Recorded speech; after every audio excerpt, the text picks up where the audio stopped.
ज्ञानानन्दमयीन्द्रमन्दस्य ज्ञानाञ्जनाशलाकय चक्षुरुन्मिलितं येन तस्मै श्रीगुरुवे नमः। नमः ॐ विष्णुपादाय कृष्णपृष्ठाय भूतले श्रीमते भक्तिवेदान्त स्वामिनिति नामिने। नमस्ते सारस्वते देवे गौरवाणी प्रचारिणे निर्विशेष शून्यवादी पाश्चात्यदेशतारिणे। जय श्री कृष्ण चैतन्य प्रभु नित्यानंद श्री अद्वैत गदाधर श्रीवासादि गौर भक्तवृंद।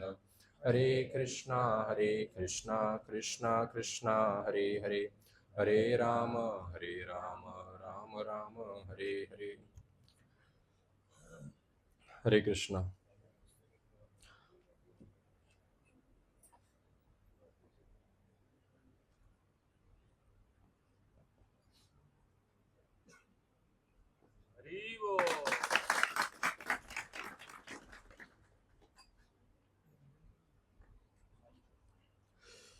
फोन सबके साइलेंट पे।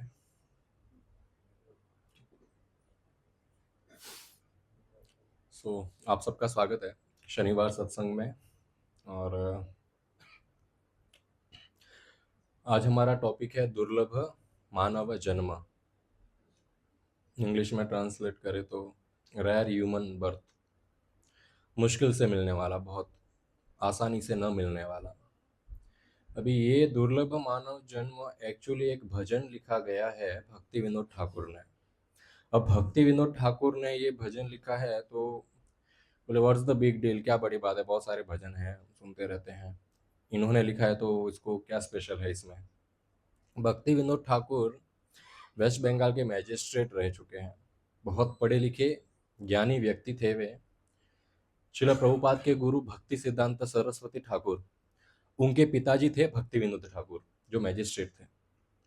और इतने निपुण थे, इतने विद्वान थे वे कि उनके लिए स्पेशली ब्रिटिशर्स ने रेलवे ट्रैक लगाया था। उनके घर से ऑफिस तक एक पटरी लगाई थी। हमको कोई आजकल अभी ऑफिस जाता है तो वो पहले उसको यहाँ से टैक्सी बाइक लेके रेलवे स्टेशन जाएगा, रेलवे स्टेशन पे ट्रेन पकड़ के फिर कहीं पर्टिकुलर फलाना स्टेशन पे उतरेगा, वहां से ऑटो करेगा 10 मिनट का, फिर ऑफिस पे पहुंचेगा। यहाँ पर ऑफिस से इनके घर तक स्पेशल ट्रेन आती थी। कितने विद्वान थे वे। उन्होंने पाखंड बंद करवाया। वेस्ट बंगाल में एक प्रथा चलती थी, सती प्रथा। यदि पति मर गया तो पत्नी को भी साथ में जलना पड़ेगा उस चिता में जिंदा। उन्होंने वो सती प्रथा बंद करवाई। जो ढोंगी बाबाओं का, तांत्रिक का अंधविश्वास था, कोई बोलता है मेरे अंदर ये भगवान आते, मेरे अंदर वो भगवान आते, मैं बहुत बड़ा तांत्रिक हूँ, मैं ये कर सकता हूँ, वो कर सकता हूँ, भूत प्रेत लाते थे वे लोग। ऐसे लोगों का ढोंग बंद करवाया। तो इतने बड़े महान विद्वान थे भक्ति विनोद ठाकुर, और उन्होंने ये भजन लिखा है, इसीलिए हम उसके ऊपर चर्चा कर रहे हैं। दुर्लभ मानव जन्म भजन बड़ा है। भजन के दो दो पैराग्राफ पे, हम दो पंक्तियों पे आज चर्चा करेंगे। वे लिखते हैं, दुर्लभ मानव जन्म लाभिया संसारे, कृष्ण न भजिन दुख कहिब कहारे। अभी लोग कहेंगे दुर्लभ मानव, दुर्लभ क्या होता है। अभी समझो बाहर नवंबर अक्टूबर चल रहा है और आप किसी के घर पे मेहमान बन के गए हो तो आपको मैंगो जूस पिलाए हो, तो ये बड़ा दुर्लभ है। बोले नवंबर अक्टूबर में कौन से मैंगो आते हैं। फेब में एक बार मान लो आ गए मैंगो, मार्च में आ गए, समर्स में तो होते ही है, कॉमन है। पर बोले नवंबर में अक्टूबर में कोई आम का जूस, बहुत दुर्लभ है, ये तो आसानी से नहीं मिलता है। या फिर रेगिस्तान में पानी निकलना, रेत के टीलों से पानी निकलना, ये कितना दुर्लभ है, आसानी से नहीं होता है। तो ये चीजें दुर्लभ मानी जाती है। परंतु कहेंगे कि मनुष्य जन्म दुर्लभ है, इसमें क्या दुर्लभ है। बोलते यहाँ तो आजू बाजू में इतने लोग हैं जिसकी कोई सीमा नहीं है। शाम के समय कामाटीपुरा बाजार में आ जाओ, लोग ही लोग दिखेंगे। कार की ट्रैफिक से अधिक लोगों की ट्रैफिक है। बोले इतने सारे लोग हैं यहाँ पर, इतने सारे मानव हैं, तो फिर दुर्लभ क्या है इसमें। या केवल मैं इंसान हूं, मेरे घर वाले कोई पशु पंछी है, मैं अकेला इंसान पैदा हुआ हूं तो मैं दुर्लभ हूं। सब इंसान है, मेरे फ्रेंड इंसान है, मेरे माता पिता इंसान है, मेरे भाई बहन इंसान है, तो फिर दुर्लभ क्या है। तो हम किसको दुर्लभ मानते जो बहुत कम मिलता है। यहाँ तो आबादी लोगों की 8.2 मिलियन लोग हैं संसार में, दुर्लभ कहां से हो गया। तब सुखदेव गोस्वामी बताते हैं परीक्षित महाराज को, लाध्वा सुदुर्लभम इदम बहु संभवन्ते मनुष्यम अर्थधाम अनित्य अपिह धीरः तूर्णामेतत न पतेत अनुमृत्युम यावन निःश्रेषयः विषय खलु सर्वतम स्यात्। बोले दुर्लभ कैसे है मानव जन्म? एक तो हमको कहीं कहीं जानवरों पशु पंछी की योनियों से गुजरने के बाद ये जन्म मिलता है मनुष्य का, और दुर्लभ में भी सुदुर्लभ क्या है, ये मनुष्य जन्म में भक्ति करने का चांस मिला है, ये उससे भी अधिक दुर्लभ है। मनुष्य जन्म को दुर्लभ इसीलिए कहा गया है क्योंकि 84 लाख योनों में से 9 लाख तो जलचर है, पानी में चलने वाले जानवर, 10 लाख पंछी है उड़ने वाले, 11 लाख कीड़े मकोड़े, 20 लाख पेड़ पौधे, 30 लाख जानवर, और सिर्फ 4 लाख मनुष्य योनि है। मनुष्य योनि 4 लाख मनुष्य की बुद्धि के विकसित के अनुसार उनको जो है कैटेगराइज किया गया है, इतना मुश्किल है वो। अभी मनुष्य योनि में भी भक्ति प्राप्त करना, बोले ठीक है हम कर रहे हैं, पर हम कर रहे हैं यहाँ पर यदि 50 लोग बैठे तो पार 50 मिलियन लोग नहीं भी कथा कर रहे हैं, नहीं कथा सुन रहे ना भगवान की भक्ति कर रहे हैं, तो 82 बिलियन लोगों में से सिर्फ 100 लोग बैठकर यहाँ पर कथा सुन रहे हैं, ये सो दुर्लभ है, ये बहुत मुश्किल है मनुष्य जन्म में। सुखदेव गोस्वामी, ये पद्म पुराण में बताया गया है, आहार निद्रा भय मैथुन च सामान्यम एतत पशुभिर नरासम।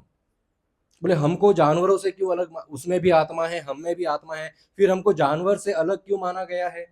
देखो 4 कॉमन चीजें जानवरों में और मनुष्यों में पाई जाती है। हम हमेशा प्रभु जी सुनाते हैं, हम कथाओं में ऐसे ही सुनते रहते हैं। बोला आहार कॉमन है, हम भी खाते हैं, जानवर भी खाता है। इनफैक्ट हम तो कभी कभी सूखी रोटी भी खा लेते हैं। अंबानी के घर का कुत्ता तो चप्पन भोग खाता होगा, वो जानवर हो के भी उसका आहार ज्यादा अच्छा हो सकता है हमसे, डिपेंड करता है वो कहाँ पैदा हुआ है। निद्रा, सोने की इच्छा सबको होती है। हम 10 करोड़ के घर में सोते हैं, कुत्ता 10 करोड़ की BMW के नीचे सोता है। गोल क्या है? सोना। दोनों निद्रा तो ले ही रहे हैं, सबसे फेवरेट है। भय, खुद की रक्षा करना, किसी से भय होना। हम खुद की रक्षा कैसे करते हैं? हमने 4 दीवारें बना दी है। बारिश से बच गए, ठंडी से बच गए, गर्मी से बच गए। यदि कोई हमला कर रहा है तो हमारे लिए, हमारी सेवा करने, हमारी हेल्प करने के लिए पुलिस बनाई है गवर्नमेंट में, तो भय के लिए हमने हमारी सारी सुविधाएं बना के रखी है। जानवर ने भी बना के रखी है। किसी सांप बिच्छू के ऊपर पैर रखना, तो वो कितना भयभीत होकर अपनी रक्षा के लिए कैसे डस देता है इंसान को समझना। तो भय मनुष्य के अंदर भी है, जानवर के अंदर भी है। मैथुनम, अपने वंश को आगे बढ़ाना है। फर्क क्या है? हम एक स्त्री के साथ रहते हैं, कुत्ते बिल्ली हर रोज न्यू न्यू शादी होती है उनकी। वंश आगे बढ़ाने में लोग बहुत तत्पर रहते हैं, बोले लड़का चाहिए हमको, कोई बच्चा तो होना ही चाहिए, बिना बच्चे के हमारा वंश आगे कैसे बढ़े? अरे भाई खुद की चिंता तो कर पहले, खुद की जिंदगी तो हमारी डूबी हुई है, वंश को भी डुबाना है। शास्त्र बताते हैं कि माता पिता गुरु तब बने जब अपने पुत्र को आप इस भौतिक संसार से बाहर निकाल सके, परंतु उल्टा चल रहा है। आजकल लोग क्या कर रहे हैं, अपने बच्चे यदि कथा सुनने के लिए जाते, बोले वहां मत जा। मेरे एक फ्रेंड है, मेरे को बताते हैं, कुछ लोग यहाँ पर कथा सुनने आते थे मंदिर में हमारे क्लास में, और फिर उन्होंने धीरे धीरे आना बंद कर दिया। 4-5 लोगों ने आना बंद कर दिया। तो फिर एक उसमें से एक व्यक्ति मेरे को मिला, मैंने कहा आप लोग ने आना बंद क्यों कर दिया? बोलते हम लोग 4-5 लोग एक बार सिगरेट पी रहे थे और हम बात कर रहे थे कि इस्कॉन में लोगों को गलत सिखा रहे, इस्कॉन में गलत सिखा रहे। अरे बाहर आप क्या कर रहे हो वो देखो, फिर इस्कॉन में क्या सिखा रहे हो वो देखना।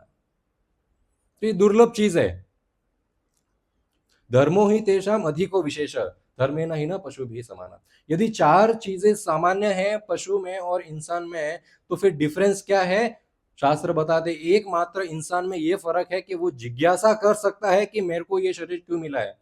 कुत्ता जिज्ञासा नहीं करेगा मेरे को शरीर क्यों मिला है, बिल्ली जिज्ञासा नहीं करेगी, भैंस बकरी गाय ये जिज्ञासा नहीं करेंगे कि मैं जानवर क्यों बना हूं। इंसान पूछ सकता है कि मैं इंसान क्यों बना हूं, वो जिज्ञासा है, और धर्म पालन कर सकते हैं। जानवरों का धर्म नहीं होता।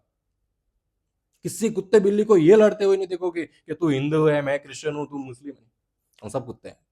इंसान लड़ेंगे, क्यों लड़े? थोड़ा बुद्धि है उनके अंदर, थोड़ा बहुत उनको है जानने का कि धर्म क्या होता है, अधर्म क्या होता है। तो हम में और जानवर में ये फर्क है कि हमको ये मनुष्य शरीर दिया गया है ताकि हम जिज्ञासा कर सके, नाम जप कर सके। एक तो मनुष्य जन्म दुर्लभ, भक्ति उसमें भी दुर्लभ, और उसको लोग ग्रांटेड लेते हैं, बोले करेंगे कल माला करेंगे, परसों माला करेंगे, आज करे सो कल, कल करे सो परसों। क्या घाई है? घाई है? बचपन से ही भक्ति करना जरूरी है। एग्जाम्पल के तौर पर यदि कोई व्यक्ति बहुत मेहनत करता है, बहुत पढ़ाई करता है, प्रैक्टिस करता है, ट्रेनिंग होती है उसकी, तब जाके उसको एक पायलट का लाइसेंस मिलता है। अब आप प्लेन चला सकते हो, ये आपका लाइसेंस है। दे दिया पायलट को लाइसेंस, बैठ गया फ्लाइट में। वो फ्लाइट टेक ऑफ करे उसके पहले 10 मिनट तक वो रनवे पे घूमती है टेक ऑफ करने के पहले। अब पायलट यदि उसमें बैठा है 10 मिनट तो वो घूम लिया, 20 मिनट हो गई, 30 मिनट रोड पे ही घूमे ही जा रहा है, घूमे ही जा रहा है। तब कंट्रोल रूम से कॉल आएगा, भाई उड़ क्यों नहीं रहे हो? बोले मेरे को इच्छा नहीं है उड़ने की, यहाँ मजा आ रहा है। तो कंट्रोल टीम आएगी और पायलट का लाइसेंस ले लेगी और ट्रक वाले का लाइसेंस लेके, ले भाई देखो रोड पे घूमने में ट्रक चला, ट्रक उड़ती नहीं है, वो रोड पर ही घूमती रहेगी। ये इंसान पायलट का शरीर है, पायलट का लाइसेंस है, ये दिया है उड़कर 7 समुद्र भव सागर पार करके भगवत धाम जाने के लिए, पर हम रोड पे ही चलते रहेंगे। आहार निद्रा भय मैथुन में आनंद आ रहा है। तो फिर कंट्रोल रूम से माया देवी का फोन आएगा, ठीक है कोई बात नहीं, आपको भय निद्रा और मैथुन में आनंद आ रहा है, आहार करने में आनंद आ रहा है, तो कोई बात नहीं, मनुष्य का लाइसेंस दे दो, ये लो कुत्ते का लाइसेंस, एंजॉय। तो लाइसेंस मिला है फ्लाइट में, फ्लाइट उड़ाने का, तो उड़ाओ फ्लाइट, भक्ति करो, कथा सुनो, और अपने साथ अपने रिश्तेदारों का भी उद्धार करो, खुद का भी उद्धार करो। भारत भूमि में जन्म हुआ है, शुक्र। अभी दुर्लभ, कितनी दुर्लभ चीज है कि एक तो मनुष्य जन्म दुर्लभ, उसमें भी भारतवर्ष में जन्म लेना दुर्लभ, उसमें भी ऐसे काल में जन्म लेना जिसमें चैतन्य महाप्रभु आके गए हैं, दुर्लभ। और उसमें भी दुर्लभ भक्ति मिलना, उसमें भी दुर्लभ इस्कॉन से या फिर कोई ऐसी संस्था से जो भगवत धाम ले जाए, भगवत कथा सुनाए, उस संस्था से जुड़ना इतना दुर्लभ है। प्रहलाद महाराज कहते हैं, कौमार आचरित प्रज्ञो, कि कुमार अवस्था से ही भक्ति करनी शुरू कर दो, बहुत कम उम्र से ही।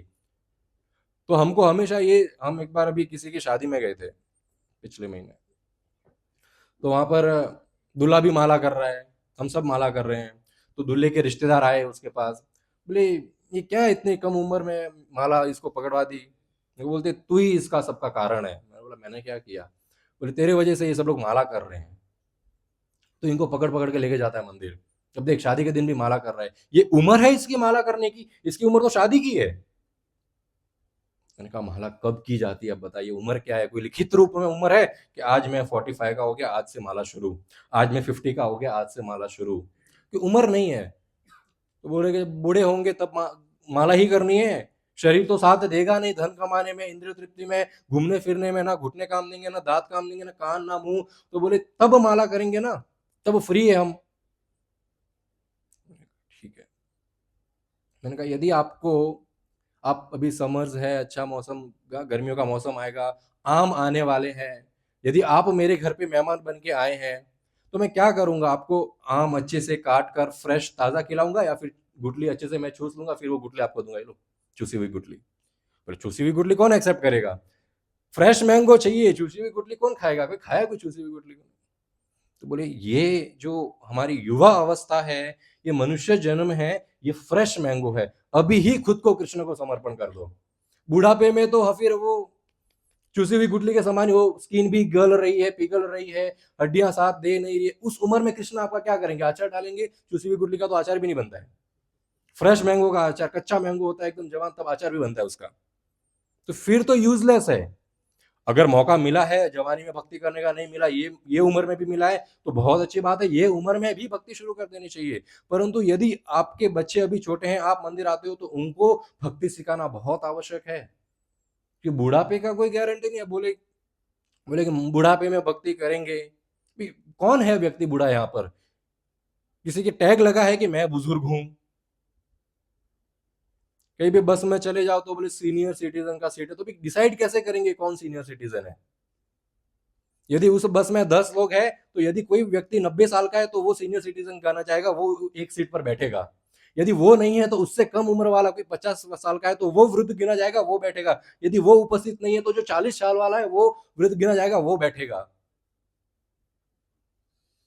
तो शास्त्र के हिसाब से कि जो व्यक्ति ने इस भौतिक संसार में जन्म लिया है, अभी एक और डेफिनेशन है वृद्ध होने का, जिसकी कुछ दिनों में मृत्यु होने, कुछ दिन के कुछ पलों में मृत्यु होने वाली है, उसको कहते हैं बुजुर्ग। तो मृत्यु तो यार बच्चे की भी होती है, 9 महीने का बच्चा है, 9 महीने 1 साल जिंदा रहा है और उसकी मृत्यु हो गई। कोई 5 साल का किसी का बच्चे का मृत्यु होता है, 10 साल में मृत्यु होती है, 20 साल में मृत्यु होती है, 25 साल में मृत्यु होती है, अकाल मृत्यु होती कितनी है। तो यदि किसी ने जन्म लिया है केवल इस भौतिक संसार में, भौतिक संसार में वैसे आने की भी जरूरत नहीं, कोख में भी बच्चों की मृत्यु हो जाती है, तो इस हिसाब से तो सब कोई बुजुर्ग है यहाँ पर। छोटा बच्चा भी बुजुर्ग है, 1 साल का व्यक्ति भी बुजुर्ग है, 2 साल का बच्चा भी बुजुर्ग है, 10 साल का, 50 साल का, 80 साल का, 100 साल का व्यक्ति भी बुजुर्ग ही है। तो बेटर है हरिनाम तुरंत शुरू कर दें, don't wait for old age. देखो हर चीज की डेट होती है, सर्टिफिकेट होता है कि ये फलाना तारीख को शादी हुआ है, ये फलाना तारीख को जन्म हुआ है, हाँ, ये फलाना तारीख को स्कूल में एडमिशन लिया है, ये फलाना तारीख को मेरे पुत्र का जन्म हुआ है, हर चीज का डेट है। ये फलाना तारीख को मैं बुजुर्ग हुआ हूँ, कोई डेट है।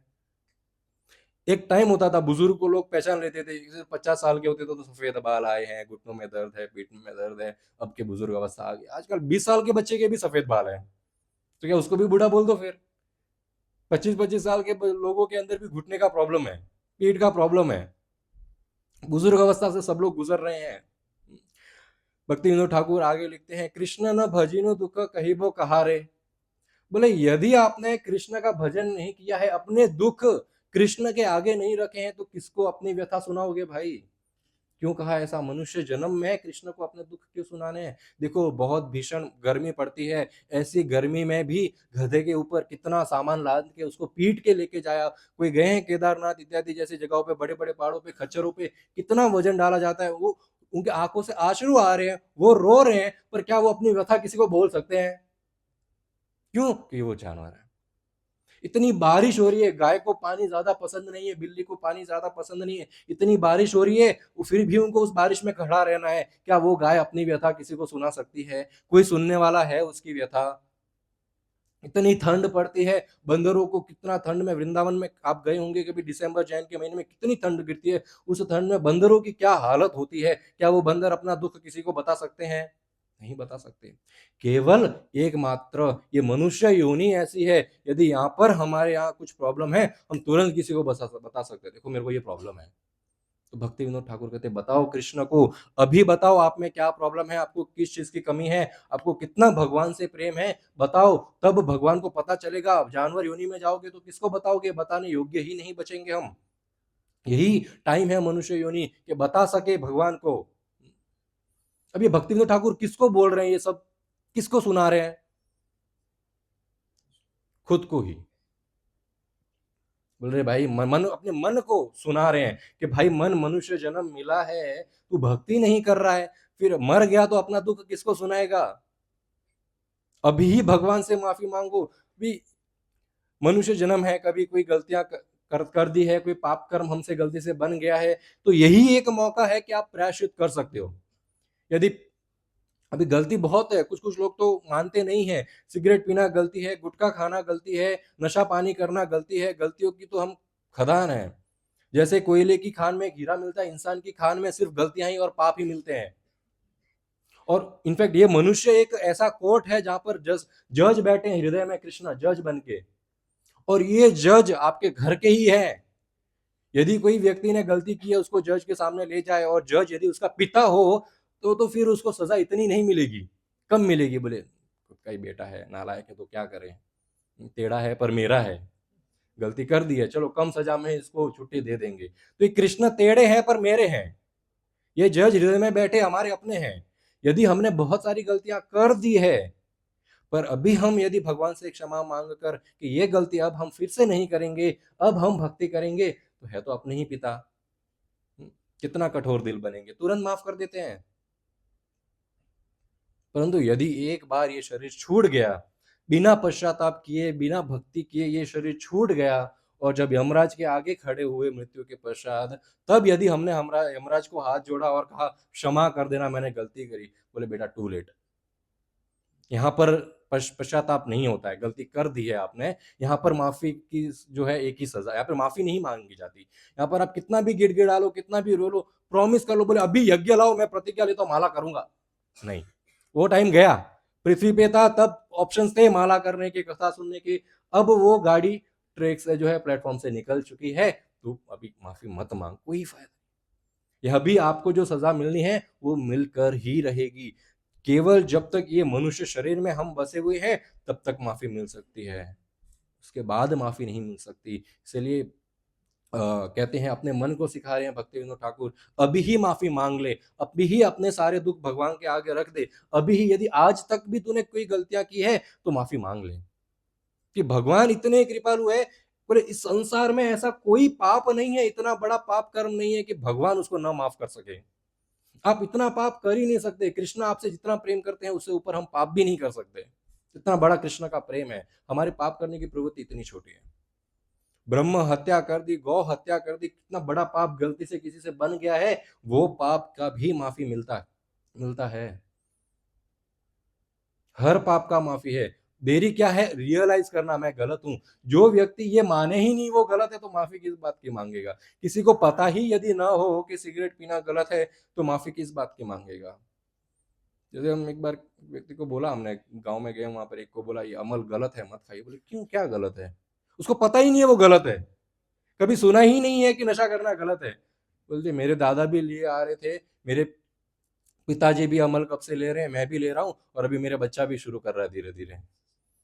ज्यादा रोता है तो थोड़ा सा टेस्ट करवा देता हूँ, चुप हो जाता है। लोग सोचते हैं ये दवाई है। ज्यादा बच्चा रोता है तो थोड़ा सा अफीम खिलवा दो, सो जाएगा। नशा आएगा तो बेचारा कहाँ से रोएगा, फिर तो रोएगा ही नहीं, फिर मस्त अपने ख्यालों में सोता रहेगा।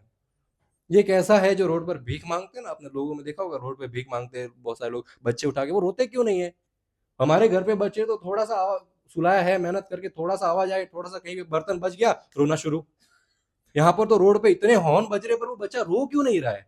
किसी ने विचार किया? वो बच्चा रोता ही नहीं है, कब भी रोते हुए नहीं तो, क्योंकि वो गोद में मस्त सोया है। क्यों? क्योंकि उसको नशा करवा देते हैं, सुबह सुबह नशा करवा देते हैं, पूरा दिन वो बेहोशी रहता है, रोने की आवश्यकता ही नहीं पड़ती है। इस प्रकार हम हमारे मनुष्य जन्म को बर्बाद कर रहे हैं नशा पानी कर करके। सूरदास जी लिखते हैं, मौसम कौन कुटिल खल कामी, जेहि तनु दियो ताहि बिसरायो, ऐसो नमक हरामी। सूरदास जी बोलते हैं कि मुझसे बड़ा कुटिल कपटी, मुझसे बड़ा खल यानी गिरा हुआ नीच व्यक्ति, मुझसे बड़ा कामी यानी लस्टी व्यक्ति कौन है इस संसार में? कि जिसने मेरे को ये शरीर दिया है उसको तो मैं भूल गया हूं। हाँ, जाही तनु दियो ताही बिसरायो, ये तन जिसने दिया उसको तो मैं बिसरा दिया हूँ, भूल गया हूँ। ऐसो नमक हरामी, बोले ऐसा मेरा मन नमक हरामी है। नमक हरामी क्या होती है? किसी की आप सहायता करो, बहुत हेल्प किया है, अब आपको हेल्प की जरूरत है, वो व्यक्ति बोले तू कौन, मैं कौन, कहाँ लगाया फोन, कोई अपना लेना देना नहीं है भाई, तो उसको बोलते नमक हरामी। तो कितना बुरा लगता है व्यक्ति को, यार उसके बुरे समय में मैंने इसकी हेल्प करी, आज मेरी बारी आई तो बोलता है तू कौन। तो जब हम जानवर योनियों में घूम रहे थे, हम इतने बुरे अवस्था में जी रहे थे, रोड पे गाड़ी चलती है, चूहे के ऊपर से चूहा उधर तड़प तड़प के मर जाता है, कोई है एम्बुलेंस लेके आने वाला उसके लिए? यहाँ पर यदि कोई इंसान गिर जाए, उसको हालत खराब हो जाए, तुरंत टी यूं एम्बुलेंस आ जाते उठाने के लिए। चूहे को कभी एम्बुलेंस आई उठाने के लिए? वो वहीं तड़प रहा है बेचारा, उसके ऊपर से उल्टा एक दूसरा गाड़ी वाला सोचता है और चला जाता ताकि मर जाएगी, तड़प रहा है मार ही देता हूँ बोले। इंसान अगर तड़प रहा है रोड पर तो कोई सोचेगा मार ही देता हूँ, तड़प रहा है, उसके लिए एम्बुलेंस आती है। तो ये नमक हरामी है कि हमको मनुष्य जन्म दिया है, प्रॉब्लम है, भगवान एम्बुलेंस भी भेजने के लिए रेडी है। ऐसे नमक हरामी करते हैं हम। मुकुंद एव सेवनम, नमक हम हरामी नहीं करनी है, भगवान को याद करना है। मुकुंद एव सेवनम, मुकुंद की भी सेवा नहीं करनी है, मुकुंद की ही सेवा करनी है। बोले करते हैं, सुबह काम काज पे जाते हैं, थोड़ा दिया भी घुमा देते हैं, ये तो ऐसा हो गया कि हम हमारे काम निपटा रहे हैं, उसमें थोड़ी सी मुकुंद की भी सेवा कर रहे हैं। ऐसा नहीं होता है। हमारा जन्म भगवान की सेवा में हुआ है, वो सेवा परिपूर्ण हो सके इसलिए हम बहुत सारा धन कमाते हैं, ताकि हम भक्तों को खिला सके, भगवान के विग्रह की सुंदर सेवा कर सके, गायों का बहुत सारा सेवा कर सके, इसलिए हम कोशिश करते हैं कि अधिक से अधिक धन कमाएं। परंतु यदि व्यक्ति अधिक से अधिक धन नहीं कमा, धन तो कमा रहा है अधिक से अधिक, परंतु भगवान की सेवा में नहीं लगा रहा है, नाम जप में, वैष्णव सेवा, विग्रह सेवा, गौ सेवा में नहीं लगा रहा है, तो वो सबसे बड़ा चोर है, वो कपटी है। बहुत सारा पैसा तो कमाया पर टैक्स नहीं पे किया, कल आएंगे इनकम टैक्स वाले उठा के लेके जाएंगे। तो बस ये शरीर भगवान ने दिया है, यहाँ पर बहुत सारा, थोड़ा सा सब लोग आगे आ जाइए अगर पॉसिबल हो तो, पीछे से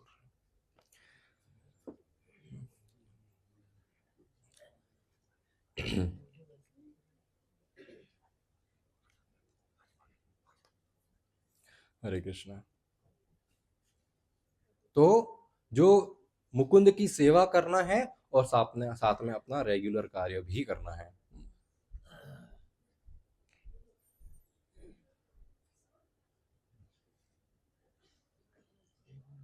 हरे कृष्णा। तो कहते प्रभु जी माया में फंसे हुए हैं, कैसे भक्ति करेंगे।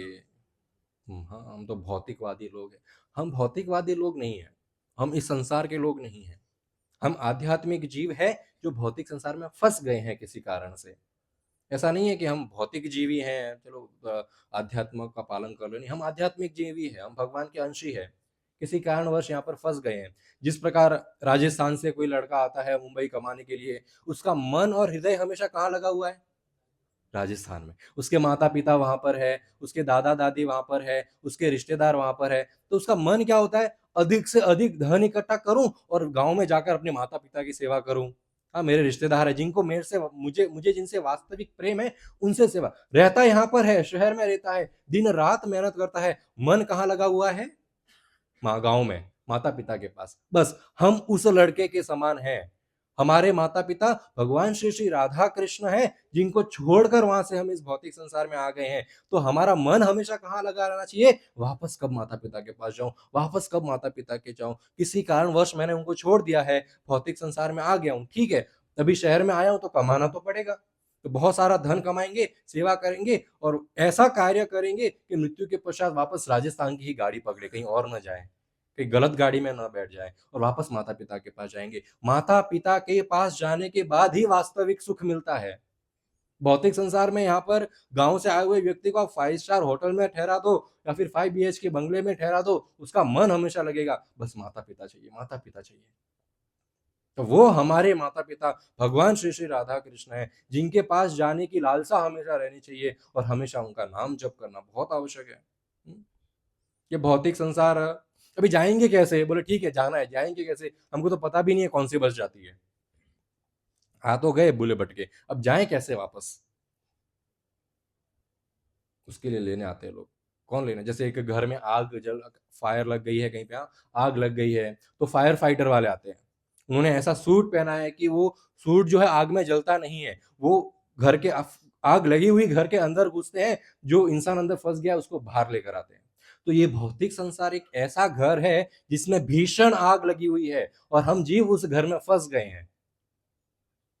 तब हमारे गुरु फायर फाइटर के रूप में आते हैं और हमको बचा के लेके जाते हैं। लोग कहते हैं क्या है तुम लोग ये मंदिर जाते हो प्रभु जी लोग के पास, इनके पास क्या है? ये क्या साधु लोग के चक्कर में नहीं पड़ने का लोग बोलते हैं, क्योंकि वो समझ नहीं पाते। ये भी घर में फंसा हुआ जीव भी इंसान है, फायर फाइटर भी है इंसान, पर फायर फाइटर के पास ऐसा सूट है जो आग उसको छू नहीं सकती। तो ये हमारे गुरुजन हैं, वे एक ऐसे जीव हैं जिनके ऊपर ऐसा भगवान की कृपा का सूट लगा हुआ है, जिनको माया टच नहीं कर सकती। वे आग वाले घर में रहते हुए भी आग से दूर है। ये भक्तों का लक्षण होता है, और ऐसे भक्त इस घर से हमको निकाल कर बाहर अपने माता पिता के पास लेके जा सकते हैं। तो ऐसे गुरुजनों और भक्तों के आश्रय में रहकर हम बच सकते हैं। ये हमारी बस है भगवत धाम वापस जाने की। इसलिए हम कथा सुनने आते हैं, इसलिए हम भक्तों से कथा सुनते हैं। फिर सूरदास जी आके लिखते हैं, भरी भरी उधर विषय को धावो जैसे सुकर कर ग्रामी। बोले कि एक तो मैं नमक हरामी तो हुई, मैंने भगवान को तो बोल दिया है, भगवान को छोड़ के भी ऐसा नहीं है कि मैं कोई पुण्य के काम कर रहा हूं। यहाँ पर एक गांव के सुअर के समान मैं पेट भर भर के अपनी इंद्रिय तृप्ति कर रहा हूँ। भरी भरी उधर विषय को धावो, इंद्रिय तृप्ति में पूरी तरह से लगा हुआ हूँ। ये शारीरिक आसक्ति ही है जो व्यक्ति को वास्तविक इस भव बंधन से बांधे हुए है। जैसे बृहस्पति ने एक बार इंद्रदेव को श्राप दे दिया, बोले जाओ इतना नालायक आदमी तो सुअर बन जा धरती पे जाकर। सुअर बन गए इंद्रदेव। अब सुअर बन गए तो मिसेस सुअर भी आई और छोटे छोटे जूनियर सुअर भी हुए उनके। अब श्राप का काल पूरा हो गया, बृहस्पति लेने आए, बोले चलो वापस आपका। ये बोले नहीं नहीं नहीं, मेरे सुअर को खिला, मेरे सुअर बच्चे उनको खिलाएगा कौन? खाते क्या है? भिष्टा। बोले मैं उनको फ्रेश भिष्टा ला के दूंगा, मेरे परिवारजनों को, उनका क्या होगा? तो ये शरीर से आसक्ति। इंद्रदेव है, स्वर्ग के राजा है, ऐशो आराम है, वहां पर भी एक पत्नी है उनकी, सची देवी नाम की, उनकी भी वहां पर एक पत्नी है। उसको भूल गए। तो लोग जो ये शरीर से और इस शरीर से जुड़े हुए लोगों से आसक्त होते हैं, हमें ये समझने की बात है, इस शरीर में यदि कोई हमारा माता पिता भाई बहन बच्चा है, उसी प्रकार पिछले जन्म में भी इस शरीर का कोई माता पिता भाई बहन था इस आत्मा का, आने वाले जन्म में भी इस आत्मा का कोई माता पिता भाई बहन होने वाला है, और उसी में हम आसक्त होते जाते हैं, आसक्त होते जाते हैं। और ये शरीर आसक्ति ही एक कारण है व्यक्ति के अंदर काम वासना होने की, कि व्यक्ति अपने ही रिश्तेदार में ही जो उनके बहन लगते हैं, कोई माता के समान है, बहनों के समान है, उनको बुरी दृष्टि से देखते हैं। ये आज के सोसाइटी का सबसे बड़ा प्रॉब्लम है कि व्यक्ति बुरी दृष्टि से दूसरों को देखता है, केवल काम वासना से दूसरों को देखता है। मंदिर भी आता है, नाम जप भी करता है, परंतु दृष्टि सदैव दूषित रहती है। अगर दृष्टि हमारी दूषित है तो फिर वो हरे कृष्ण महामंत्र जप करने का कोई फायदा नहीं है, जय श्री राम कहने का कोई फायदा नहीं है। राम की कृपा तो केवल तब होगी जब हम लक्ष्मण से सीखेंगे कि स्त्री की इज्जत कैसे की जाती है। लक्ष्मण कभी भी जो है सीता मैया को उनके चरणों से ऊपर देखे नहीं, कभी बुरी दृष्टि डाली नहीं सीता मैया पे। तो लक्ष्मण कौन है? बलराम जी के अवतार है। बलराम जी कौन है? विश्व गुरु है, जगत गुरु है। तो ये गुरु के सानिध्य में रहकर हमको पता चलेगा कि हम कितने प्रॉब्लम में हैं, कितने दलदल में फंसे हुए हैं, हमारी दृष्टि कितनी खराब है। जब तक दृष्टि सही नहीं होगी तब तक कितनी कथा नाम नहीं काम करेगा। दृष्टि को हमको सुधारने की जरूरत है, हमें लक्ष्मण से सीखने की जरूरत है। लोग कहेंगे क्या प्रभु जी आप ऐसी बातें कर रहे हो, तो कृष्ण कथा की जगह है ऐसे। अरे कृष्ण कथा काम कैसे आएगी जब तक हमारी दृष्टि सही नहीं होगी, जब तक जो काम वासना का हमने चश्मा पहना है वो चश्मा जब तक उतरेगा नहीं तब तक भगवान को देख कैसे पाएंगे। जब तक राम की सिखाई हुई मर्यादा का पालन नहीं करेंगे तब तक कृष्ण का सिखाया हुआ प्रेम भक्ति कभी हृदय में नहीं बैठेगा। ऐसे लोग बोलते भगवान ने इतने अवतार क्यों लिए, राम अवतार, नरसिंह अवतार, ये अवतार वो अवतार, एक कृष्ण स्वयं आ जाते खेल खत्म। कंफ्यूजन ही नहीं होता लोगों के अंदर कि किसकी पूजा करूं और किसकी ना करूं। इनफैक्ट लोग तो इसीलिए भी पूजा नहीं करते क्योंकि भगवान ही बहुत सारे हैं। बोले मैं किसी की पूजा नहीं करता, क्यों? बोले कृष्ण की तो राम नाराज हो जाएंगे, राम की तो शिव नाराज हो जाएंगे, शिव की दुर्गा नाराज हो जाएगी, तो मैं किसी की पूजा नहीं करूंगा। ये भावना बनती है लोगों में। परंतु हमें भगवान के हर अवतार से सीखने की आवश्यकता है कि ये अवतार हमें क्या सिखाने के लिए भगवान ने लिया है।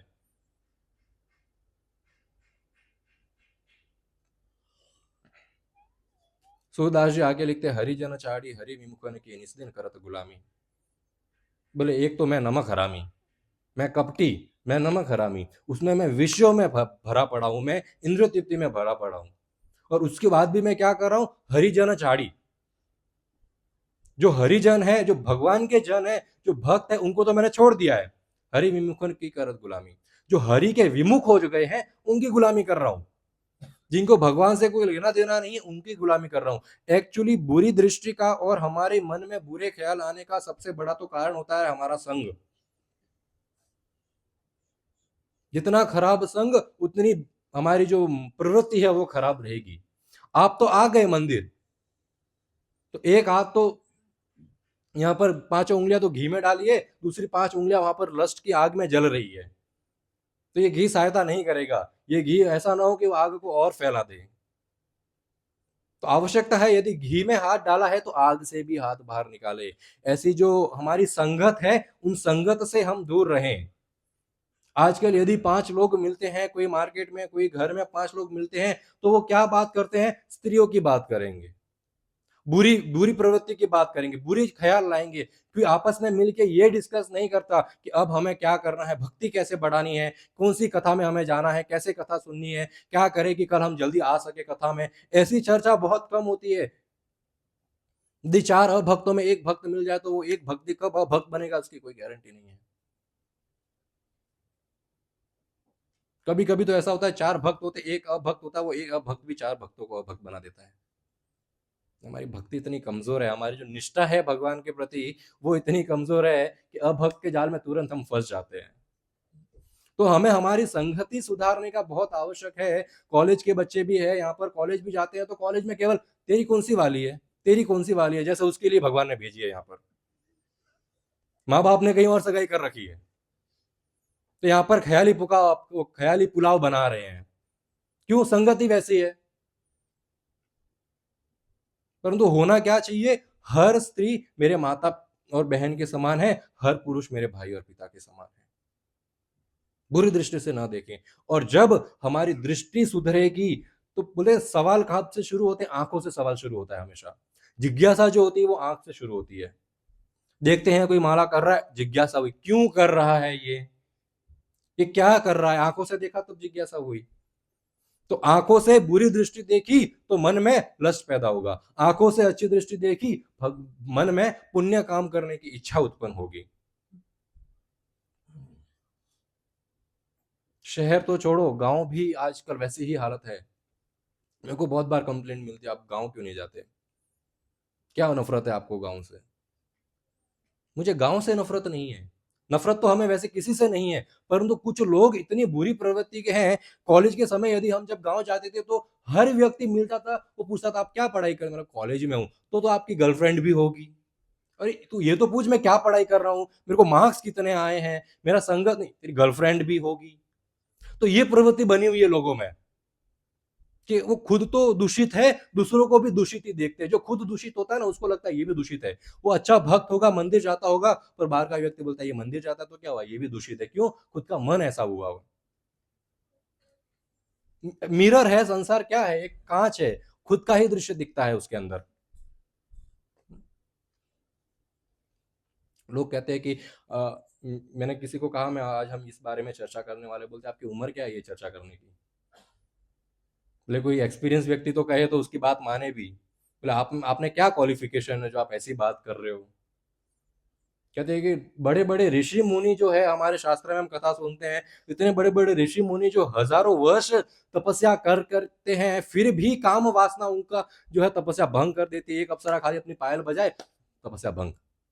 बोले ऐसे ऐसे ऋषि मुनि जो हजारों वर्ष से तपस्या कर रहे हैं, उनकी ऐसी प्रवृत्ति है कि वो भी काम वासना में फंस गए। आप तो केवल कुछ सालों से नाम जप कर रहे हो, आप किस खेत की मूली हो? हमने कहा इस्कॉन की खेत की मूली है।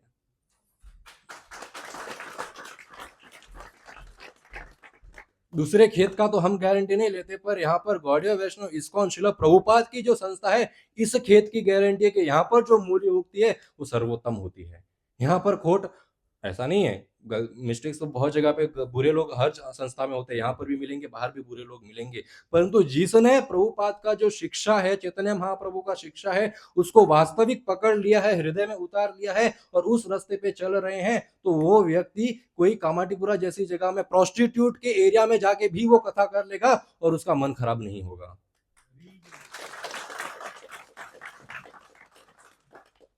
बहुत बार कंप्लेंट मिलती है आपके इस्कॉन में तो ये छापा है, आप लोग के बुकों में तो वो छापा है, आपकी गीता तो पूरी गलत है, प्रभुपाद ने सही नहीं लिखा है। तो मैसेज आए थे एक बार, एक ग्रुप में से मैसेज निकाल के दिया कि आपके इस्कॉन में तो सब गलत गलत लिखा है, हम उसको फॉलो क्यों करें? अरे भाई बाहर की गीता पढ़ और भक्ति तो कर, इस्कॉन की मत पढ़। कौन कर रहा है इस्कॉन का पढ़ने के लिए? परंतु आज तक बाहर की गीता पढ़ के कितने लोग भक्त बने, जरा बताना।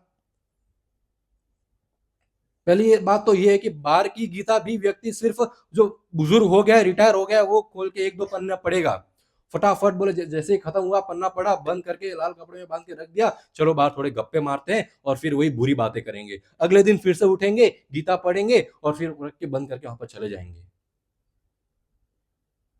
परंतु शिला प्रभुपाद की गीता का देखो कि प्रभुपाद को प्रचार करने की भी आवश्यकता नहीं पड़ी। कितने प्रभुपाद गए पूरे विश्व में, पर बहुत सारी ऐसी जगह है जहां पर प्रभुपाद नहीं गए, वहां पर प्रभुपाद की किताबें गई।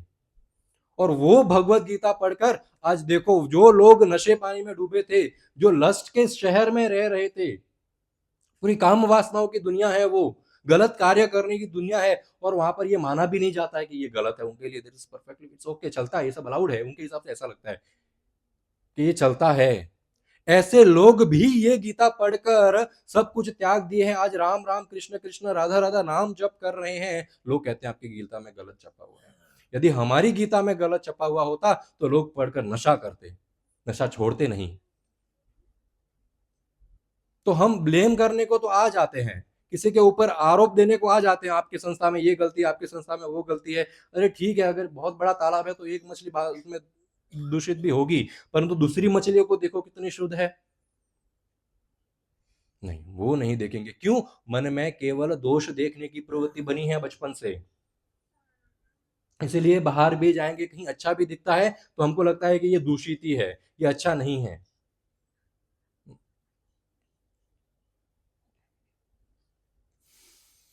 कृष्ण न भजिनु दुख कहिबो कहारे। यदि कृष्ण का नाम जप नहीं किया तो ये दुख किसको कहोगे?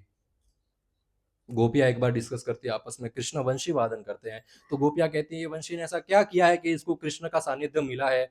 जब देखो कृष्ण अपने अधरों से इसको लगाए रहते हैं। बोले बंसी तो कितनी भाग्यशाली है, कृष्ण के हाथ तेरे लिए एक पलंग का काम कर रहे हैं, कृष्ण की पलके तेरे को पंखा कर रही है, कृष्ण फूंक मार रहे हैं, उंगलियों से तेरे पैर दबा रहे हैं कि सो जा सो जा। इतना भाग्य तेरे अंदर ये बंशी कहाँ से आया? फिर ऐसा क्या कार्य किया ये कृष्ण तेरे से इतना प्रेम करते हैं?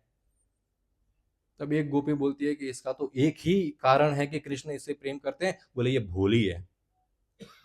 बोले भोले लोगों को भगवान जल्दी मिलते हैं। देखो भोले में और पागल में फर्क होता है। भोला वो नहीं होता जो पागल है, भोला वो होता है जो है बड़ा चतुर, परंतु अपने हृदय को केवल कृष्ण के चरणों में समर्पण कर दिया है। बंसी कैसे भोली है?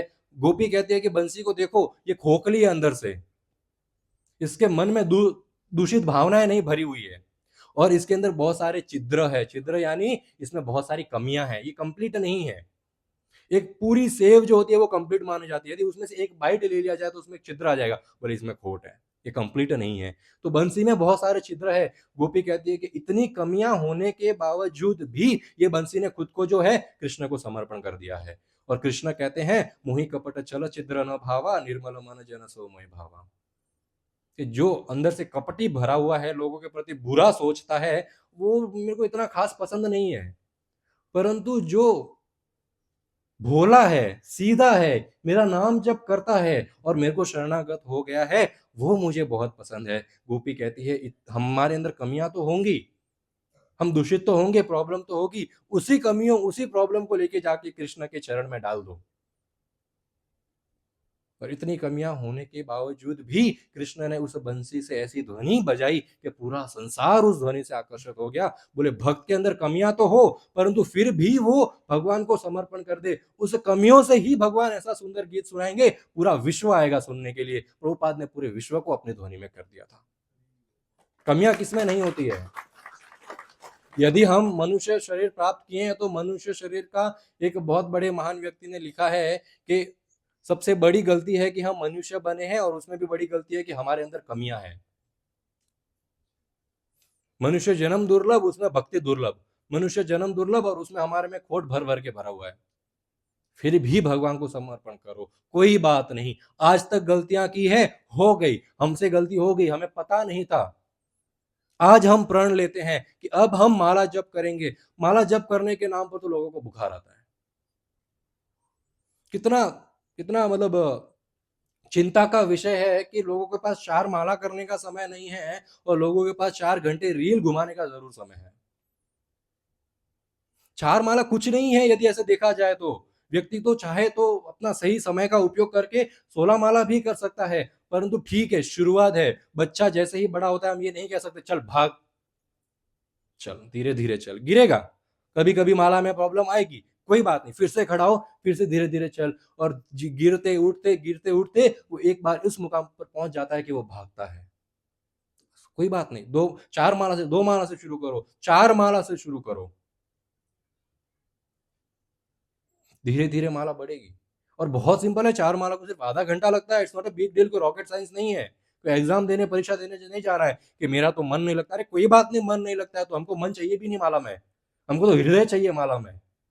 हृदय से बोलना है, हृदय से हरे कृष्ण महामंत्र आना चाहिए, मुख से निकलना चाहिए, अपने कानों में जाना चाहिए। मन कहाँ से आया बीच में? मन का तो कोई काम ही नहीं है यहाँ पर। मन को रखो साइड में, और हो सके जितना 4 माला तो कम से कम हमको करना ही चाहिए। यदि आज तक नहीं करते तो हम ये प्रण लेते हैं कि आज हम जाएंगे बाहर और पहले माला खरीदेंगे। तो प्रभु जी आप क्यों हमको इतना माला करने के लिए कह रहे हो? अरे टॉपिक ही आज वो है, दुर्लभ मानव जन्म। बहुत मुश्किल से मानव जन्म मिला है, उसको याद दिलाना पड़ता है लोगों को, भाई बहुत दुर्लभ है ये, माला करो। लोगों को कहना पड़ता है बार बार। एग्जाम होती है तो ऐसा तो नहीं है ना, कल हमारी एग्जाम है, चलो आज बुक खोल दी, एक बार रीड कर दूंगा, कल अव्वल नंबर से, नहीं। पूरा साल मेहनत करते हैं लोग, तब जाके यूपीएससी जैसी बड़ी बड़ी नीट की एग्जाम से क्लियर होती, सालों साल मेहनत करते हैं, तब जाके रिजल्ट में पास होते हैं। तो ये जीवन एक ऐसा हमारा परीक्षा का समय है कि हमको प्रिपरेशन के लिए दिया गया है। दुर्लभ मानव जन्म, ये दुर्लभ जन्म केवल एक परीक्षा को पास करने के लिए दिया है, हम तैयारी कर रहे हैं। कब एग्जाम आएगी मृत्यु के रूप में पता नहीं। यदि अच्छे से प्रिपेयर्ड नहीं है, मृत्यु आ गई, यदि नाम जप नहीं किया है, मृत्यु आ गई, फेल, फिर से वही क्लास में, फिर से वही जानवर बने, वही कुत्ता बने, वही बिल्ली बने, वापस फिर पता नहीं कब मनुष्य जन्म मिलेगा, फिर वापस पता नहीं, पता भी चलेगा कि हमारी एग्जाम आने वाली है। ये एग्जाम सरप्राइज टेस्ट है, स्कूल्स में होता है सरप्राइज टेस्ट, बताते नहीं है कब एग्जाम, डेट नहीं है। यदि एक्चुअली पता चले कि 7 दिन बाद आपकी मृत्यु होने वाली है, तो तुरंत प्रभु जी कहाँ हैं आप, 7 दिन के लिए कथा सुनाइए, मेरी मृत्यु होने वाली है। इसलिए बताते नहीं है भगवान की आपकी मृत्यु कब होने वाली है, सरप्राइज टेस्ट है। परीक्षित महाराज को भी पता चल गया 7 दिन में मृत्यु होने वाली, तुरंत गए सुखदेव गोस्वामी के पास, 7 दिन हरि कथा सुनी। तो यहां पर ये सरप्राइज टेस्ट है, कब सांप आएगा, कब डस देगा, कब मृत्यु हो जाएगी, कोई गारंटी नहीं। प्रिपेयर रहना बेस्ट है, प्रिपेयर होना बहुत आवश्यक है। यदि अब से माला करेंगे तो एग्जाम में पास होने के चांसेस है। 4 माला तो is like minimum, passing marks के समान है। 16 नहीं होती कोई बात नहीं, 4 से शुरू करो। यदि 4 माला करते करते भी जीवन बीत गया तो भी पासिंग मार्क्स 35 पासिंग मार्क्स होते, 100 में से 35 तो मिल ही जाएंगे, अगली क्लास में तो एडमिशन मिल ही जाएगा। बाकी का तो बाद में देखेंगे, अगली क्लास का सोचो, पहले तो 4 माला से शुरू करना हमको जरूरी है। एक बार एक सूरदास जी एक गांव में गए, तो वो गांव में बैठे थे, खेत था, खेत में एक कुआं बना था और उसके बाजू में कुछ वृक्ष थे, तो वहां वृक्ष के नीचे बैठे थे, भगवान का स्मरण कर रहे थे, याद कर रहे थे। तो अचानक उनको दूर से कुछ आवाज आने लगी, तो उन्होंने आंख खोली, तो देखा कुछ गांव की कुंवारी लड़कियां जो है वो पानी भरने के लिए आ रही थी। तो बीच में एक लड़की थी, उसके बाजू में और 3-4 लड़कियां थी। एक लड़की ने नाक में नथ पहनी थी, नथ। तो उस गांव का रिवाज होता है कि जिसकी सगाई हो गई ना, वो नथ पहनता है।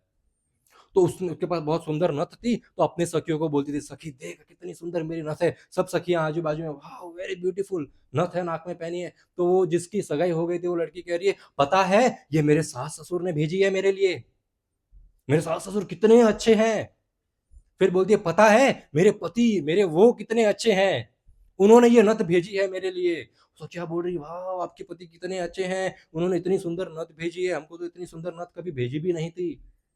और ये दृश्य जो है सूरदास जी वहां देख रहे हैं बैठकर, और सूरदास जी वो दृश्य देखकर लिखते हैं, नथनी दिनी यार ने तो चिंतन बारंबार, नाक दिनी करतार ने उसको दियो विसार।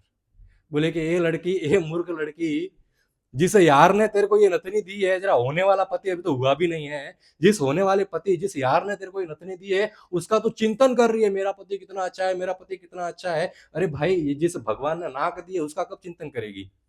तो नाक नहीं होता तो नथनी पहनती कहाँ, भैंस की योनि में आती तो ना नथनी कहाँ पहनती, कान में। बहुत अच्छा दिखते हैं। ये नमक हरामी है हमारी, ये भगवान ने मुख दिया है नाम जप करने के लिए, वो नाम जप तो हम कर रहे नहीं है, फालतू की बाकी सारी बकवास करते हैं हम। तो जिस भगवान ने मुख दिया है नाम जप करने के लिए, नाम जप क्यों नहीं कर रहे।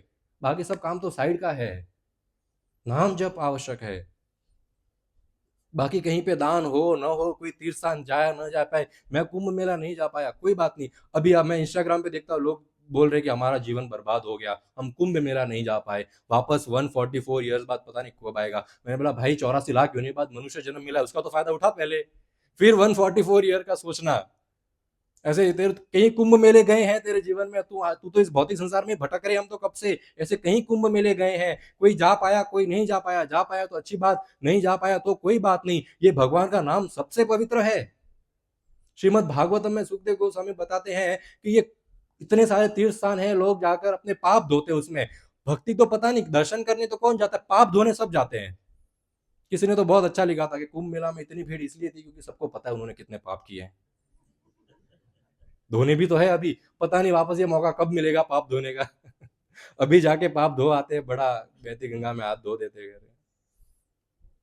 तब बताते हैं कि इतने सारे अभी तीर्थ स्थान है, पुष्कर राज जी है, यमुना जी है, गंगा देवी है, सरस्वती है, इतने सारी पवित्र नदियां तीर्थ स्थान है। लोग जाते हैं अपने पाप वहां धो धो धोकर अपने पाप इतने धोते हैं। अब वो नदियां इतनी पाप से भर चुकी है, अब उनका उद्धार कैसे होगा? भगवान बताते हैं मेरे भक्त जब इसमें स्नान करेंगे ना, तब आपके पाप भी चले जाएंगे। ये महिमा भक्तों की नहीं है, ठीक है, भक्त तो है, महिमा क्यों किसकी है? वो भक्त के मुख में भगवान वास करते हैं। उस भगवान के नाम की महिमा है कि जिस मुख से भगवान का नाम उच्चारण होता है, जब वो व्यक्ति स्नान करे तो वो भगवान का नाम सभी पवित्र नदियों को भी पवित्र कर देता है।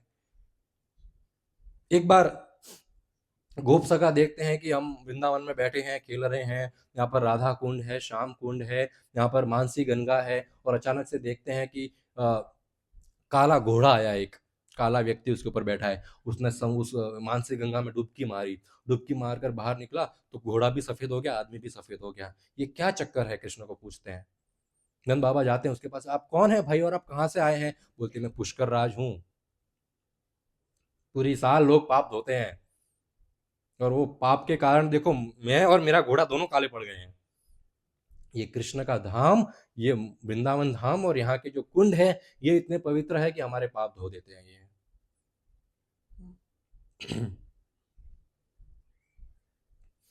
सूरदास जी लिखते हैं कि भाई तू इतने यार को चिंतन कर रही है, जिसने नाक दिया उसका चिंतन कर नहीं रही है, और यार तेरे से सिर्फ इसलिए प्यार करता है तो उसके कुछ काम की होगी, उसको खाना बना के देगी, उसका वंश आगे बढ़ेगा, उसके कपड़े धोएगी, उसका परिवार का देखभाल करेगी, केवल इसीलिए प्यार और ये नथनी मिली है। यदि हम वो काम नहीं करेंगे, यदि घर पे जाए बोले मैं खाना नहीं बनाऊंगी, तो बोले क्या काम की, पूजने के लिए थोड़ी लाया है। यदि पति बोले मैंने शादी की है मैं कमाने नहीं लाऊंगा, पत्नी बोलेगी तो क्या पूजने के लिए थोड़ी शादी की तुमसे, पूजा करने के लिए भगवान है। हमको कुछ ला के दिखाओ, कुछ बन के दिखाओ, घर का काम करो, पैसा कमाओ, तब एक दूसरे को प्यार मिलेगा। यहाँ पर सूरदास जी कहते हैं भौतिक संसार में प्यार का यही रूल है, एक हाथ से दे, एक हाथ से ले, you scratch my back, I scratch your back.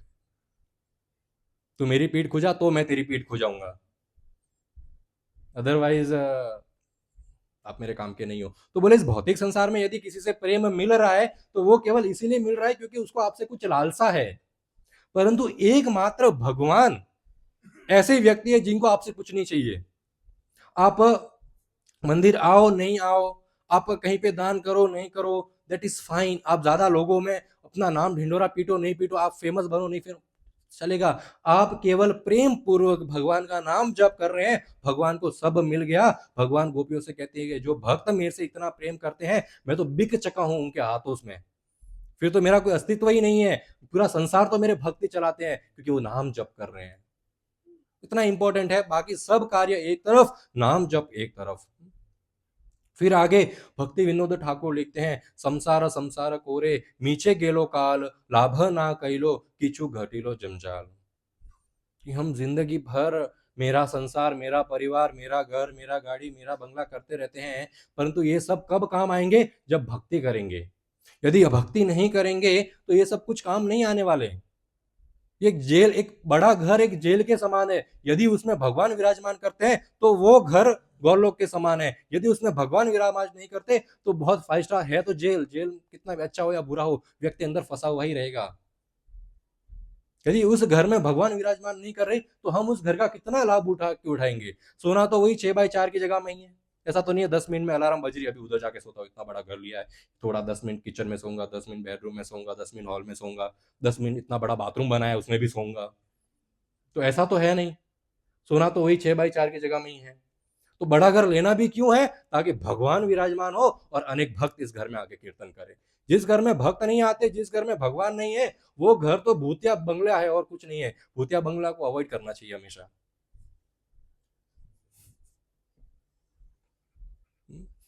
बड़े बड़े सिकंदर आए हैं, हमने हिस्ट्री में देखा है, औरंगजेब जैसे इतने बड़े बड़े महान लोग हैं, पूरी पृथ्वी पर कब्जा कर लिया, आज कहाँ है? कब्र में। आज कहाँ है? कब्र में, मिट्टी में मिल चुके हैं, कोई अस्तित्व नहीं है।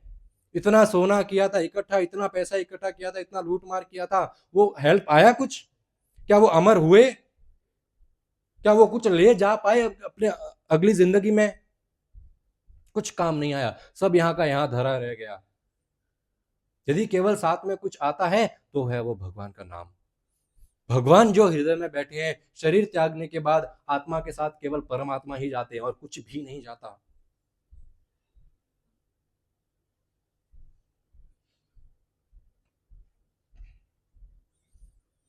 तो एक यदि कोई भक्ति नहीं कर रहा है और परंतु संसार में एकदम परिपूर्ण है, तो एक मकड़ी के जाल के समान है वो व्यक्ति। वो मकड़ी ने पहले एक छोटा सा जाल बनाया कोने में, कोई खंडर घर होता है, कहीं महीनों से कोई आता नहीं है ना, तो मकड़ी कोने में छोटा सा एक जाल बनाती है, तो उसमें दो मक्खी फंस जाती है, तो वो सोचती है वाह, अगर इतने छोटे जाल में दो मक्खी फंसी है तो और बड़े जाल में कितनी फंसेगी, तो उस जाल को और बड़ा करती है, उसमें 10 मक्खी फंसती है। फिर वो और बड़ा जाल करती है, उसमें 50 मक्खी फंसती है, और इतनी मक्खियां फंस जाती है कि वो व्यक्ति जिंदगी, वो जो स्पाइडर है, जो मकड़ी है, वो जिंदगी भर उतनी मक्खी खा भी नहीं सकती, परंतु और अधिक मक्खियों की लालसा में वो बड़ा बड़ा जाल बुनते जाती है, और अंत में उसी जाल में फंसकर उसकी भी मृत्यु हो जाती है। ये भौतिक संसार के व्यक्ति की हालत होती है। हमको दिखेगा ये तो परिपूर्ण है, ये तो बहुत ऐशो आराम में जी रहा है, पर ये बड़ा जाल बनाते बनाते इसमें ही फंस गया, इसमें ही इसकी मृत्यु हो गई। जिस पर एक एक कुछ सालों पहले हम छोटे थे स्कूल के समय, तब एक न्यूज में आया था, एक हॉस्पिटल की खिड़की से किसी ने 7 करोड़ रुपए फेंक दिए। कौन था वो? एक स्त्री थी। हमें वहां होना चाहिए था। तो एक स्त्री हॉस्पिटल गई, उसको लास्ट स्टेज कैंसर था, वो अपने बैग में 7 करोड़ पैसे भर के गई।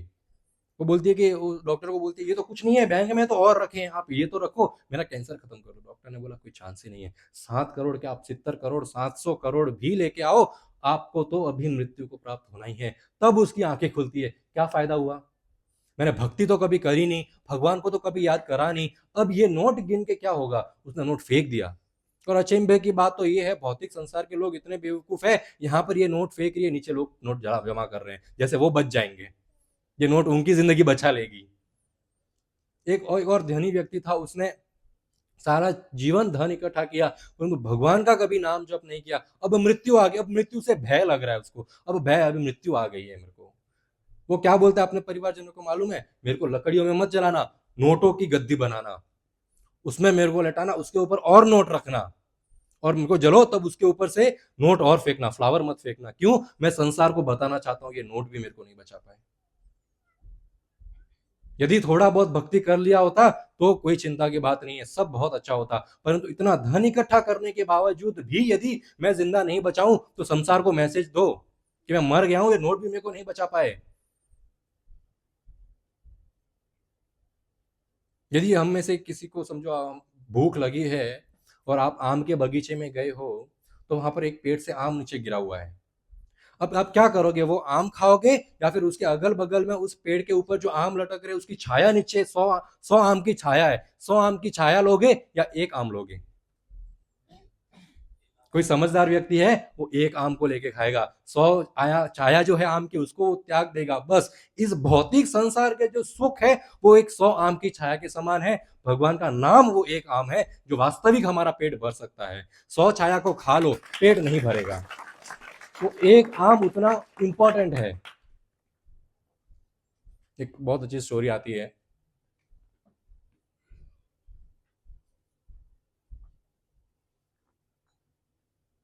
एक एक राज्य था, उस रानी के पास बहुत सुंदर और महंगा हार था, वो चोरी हो गया।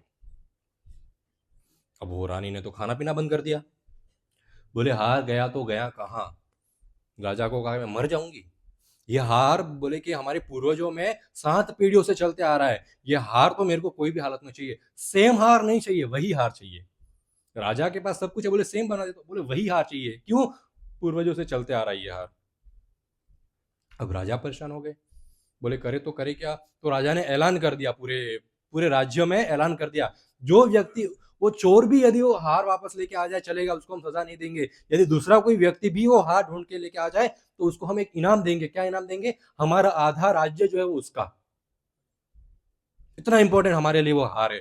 जैसे ही ये खबर संसार पूरे राज्य में फैली, सबके सब आ गए बाहर वो हार को ढूंढने के लिए, स्कूल्स बंद हो गई, ऑफिस दुकानें बंद हो गई, जो स्त्रियां घर का काम छोड़ दिया, बोले हार ढूंढो, बोले रानी बन गई तो फिर ये काम तो कभी नहीं करना पड़ेगा, हार ढूंढो। बच्चे बोले स्कूल का क्या है, राजा बनेंगे, राजा के बेटे बनेंगे तो फिर हम स्कूल खिलाएंगे, लोग हमारे स्कूल में आएंगे, बोले स्कूल बंद, हार ढूंढो। आदमी बोले क्या महीने का 1,00,000 2,00,000 कमाते हैं, बोले आधा राज्य मिलेगा, दुकान बंद करो, सब के सब रोड पर हाथ ढूंढ रहे। जो बूढ़े व्यक्ति कभी खाट से उठ भी नहीं पाते थे, बोलते थे सेवा करो हमारी, वो खुद भी लकड़ी लेकर भाग रहे। अभी हाथ ढूंढो, हम राजा बनेंगे, हाथ ढूंढ रहे सब लोग। एक व्यक्ति नाले के किनारे से जा रहा था और उसको उसमें हार दिख गया। वो नाले के अंदर कूद गया, बोले हार है इसके अंदर, वो कूद गया, पूरा काला कलोटा हो गया। हाँ ढूंढ रहा है, मिल नहीं रहा है। दो लोग और वहां से रास्ते से जा रहे थे, हार ढूंढ, ये अंदर ढूंढ रहा है मतलब अंदर हार, वो भी कूद गए। उन्होंने फोन किया, काका चाचा मामा सब आ जाओ, ये नाले में ही है, आसपास में कहीं पे आ रहे, सब कूदो। पूरा पूरा गांव उस नाले में कूद गया। अब कभी वो नाले में साफ पानी आए, कभी गंदा पानी आए। जैसे साफ पानी आए तो किसी को वो आर दिखे और व्यक्ति उसमें कूदे, तब तक वो आर और अंदर चला जाए। अब राजा और रानी को भी खबर मिल गई कि नाले में ही ये आर तो लोगों ने देखा है। राजा बोलता है रानी को, चलो हम भी ढूंढते हैं, कहीं और किसी को मिल गया तो राज्य भी देना पड़ेगा। रानी बोलती है छी नाला। बोलते नाला या माला, दोनों में से एक, या तो माला चाहिए या फिर राज्य जाएगा। बोली चलो, तो राजा और रानी भी घुस गए अंदर। अब जिस राजा रानी की इतनी इज्जत थी, वो इतने काले कलूटे हो गए कि लोग रानी के बाल खींच रहे हैं, कोई राजा को धक्का मार रहा है, हार सबको चाहिए। एक साधु बाहर पेड़ के नीचे बैठे हैं और हंस रहे हैं देखकर, ये क्या मूर्ख लोग कर रहे हैं। तो राजा ने देखा ये साधु हंस रहा है, यही तो खेल नहीं खेल रहा हमारे साथ। तो राजा गया उस साधु के पास, बोले हंस क्यों रहे आप, हो ना हो आपको पता है हार कहाँ है? बोले हाँ पता है। बोले बताओ, हम हार ढूंढ रहे इतने टाइम से। तो वो साधु राजा का कान पकड़ के यूं घुमाता है, बोलता पेड़ के ऊपर लटक रहा है, उसकी परछाई कब से पानी में गिर रही है। ये इस भौतिक संसार की वास्तविकता है। सुख वहां बैठा है राधा गोपीनाथ के रूप में पहले माले पे, हम नीचे ढूंढ रहे हैं परछाई के रूप में। यहाँ पर सुख है, वहां पर सुख है, यहाँ गंदे हो जाएंगे, काले कलूटे हो जाएंगे, सुख यहीं पे मिलेगा। सुख बाहर में ही मिलेगा, सुख हुक्का पीने में ही मिलेगा, सुख सिगरेट पीने में ही मिलेगा, सुख जर्दा खाने में ही मिलेगा, सुख किसी की बुराई करने में ही मिलेगा, बुरी करने में ही मिलेगा। सुख कहाँ मिलेगा? गलत काम करो वहीं सुख मिलेगा। बस पूरा गांव इसमें डूबा हुआ है। तब भगवान उस साधु के रूप में किसी भक्त को भेजते हैं, कहते समझाओ उनको वास्तविक सुख कहाँ है। तब वो भक्त कभी प्रेम से, कभी कान पकड़कर मोड़ते, यहाँ पर सुख है, इसके शरण में जाओ तो वास्तविक सुख मिलेगा हमको, अदरवाइज इस संसार में सुख मिलना संभव नहीं है। जैसे किसी की मृत्यु हो जाती है, पूरा गांव आ जाता है कंधे उठ देने के लिए और लेके जाके बोलते राम नाम सत्य। वही व्यक्ति, वही गांव वाले, जब ये बंदा राम का नाम ले रहा था तो वो उसको डांट रहा था, क्या कर रहा है, ये उम्र है तेरी नाम जप करने की, क्या राम का नाम ले रहा है। और अब ये मर गया है तो कहते राम नाम सत्य है। ये अभी मृत शरीर को काम नहीं है। मृत शरीर को आप सोना पहना दो, चांदी पहना दो, आसन पे बिठा दो, छप्पन भोग आगे रख दो, क्या काम का। एक बुजुर्ग, हम एक गांव में गए थे किसी के घर पे, एक बुजुर्ग औरत थी वहां पर, उसने मेरे को बहुत अच्छी बात बोली। उसने कहा कि मेरे हमारे घर में प्लान चल रहा है कि मेरे मरने के बाद मेरे पीछे गंगा थाली की जाएगी। तो बोली जीवित हूं अभी मैं, तो मेरे को पूछने भी कोई नहीं आता है, खाना मांगो गरम तो 100 बात सुनाते हैं, बोले ठंडा है खाना है तो खाओ। बोले मैं जीवित हूँ, मेरी सेवा इनको जान पर आ रही है, मेरे मरने के बाद ये गंगा थाली करेंगे, मेरा क्या फायदा, मेरे को क्या मिलने वाला है उसमें। तो जीवित अवस्था में कोई सहायता की होती तो फिर मैं खुश भी होती और खुशी खुशी अपना शरीर त्याग के अगले धाम में भी जाते, अपना जो नेक्स्ट बर्थ है उसमें जाती। मैं तो तड़प तड़प के मर रही हूँ, गंगा थाली करेंगे, गंगा थाली के बाद मैं ही भूत बन के आऊंगी वापस और इनको सताऊंगी। ऐसा ही होता है गाँव में। जीवित है तब तक नाम जप नहीं किया, मृत्यु के बाद राम नाम सत्य है। अरे भाई, यही लोग कल गाली दे रहे थे राम का नाम मत लो, और आज बोल रहे राम नाम सत्य है। एक संत ने बहुत अच्छी बात बोली, वो कहे कि ये 100 जीवित लोग इस मृत शरीर को शमशान घाट नहीं लेके जा रहे, ये मृत शरीर 100 लोगों को शमशान घाट लेके जा रहा है देखने के लिए, यहीं पहुंचना है सबको अंत में। और लो, राम नाम सत्य है, नाम लो तो यहाँ पर आपको आने के बाद आपकी गति अच्छी होगी, वरना अल्टीमेट तो आपको यहीं आना है। ये मृत शरीर है जो जीवित लोगों को दिखाता है सत्य क्या है। जो जीवित लोग हैं वो तो ऑलरेडी अंदर से मरे हुए हैं। हमें नाम जब ऐसा करना है कि हम मुक्ति की लालसा ना करें, मुक्ति लालसा करें, कब ये शरीर त्यागे मैं इसको मिलूं। ये भगवान के नाम की महिमा है। Thank you so much. Srila Prabhupada की जय।